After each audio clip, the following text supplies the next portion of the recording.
Welcome to a video on inequalities.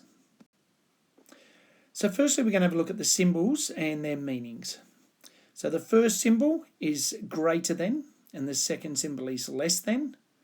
When they have a line underneath, that means equal to as well. So the first one is greater than or equal to, and the final one is less than or equal to.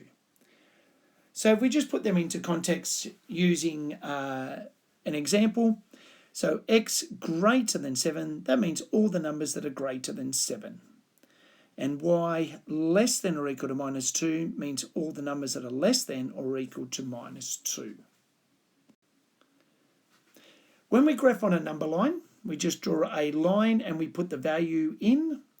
And we're going to just have a look at that when we sketch these inequalities. So for x greater than 2 and for x less than or equal to minus 1.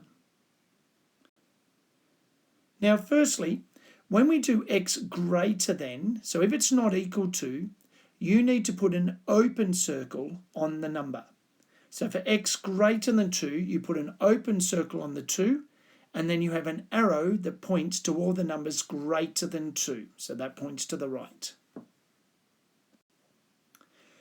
When we have an inequality that is also equal to, so in this case, less than or equal to minus 1, we colour the circle in on the minus 1.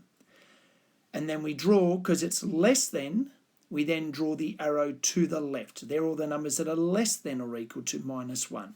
And because minus 1 is also included, that's why we colour the circle in on the minus 1. So we can also solve inequalities exactly like we solve equalities or equations. So the aim is to get the x by itself, so you just solve it normally. So we'll have a look at this and then we're going to sketch it. So 2x minus 5 is greater than or equal to 7. So we solve this by adding 5 to both sides. So you get 2x is greater than or equal to 12. Divide everything by 2 and you get x greater than or equal to 6. So a reminder, colour in the circle because it's on the 6, because it's greater than or equal to. So colour in the circle on the 6. The arrow goes to the right because it's greater than 6. And therefore, that's the direction we put our arrow. Thank you.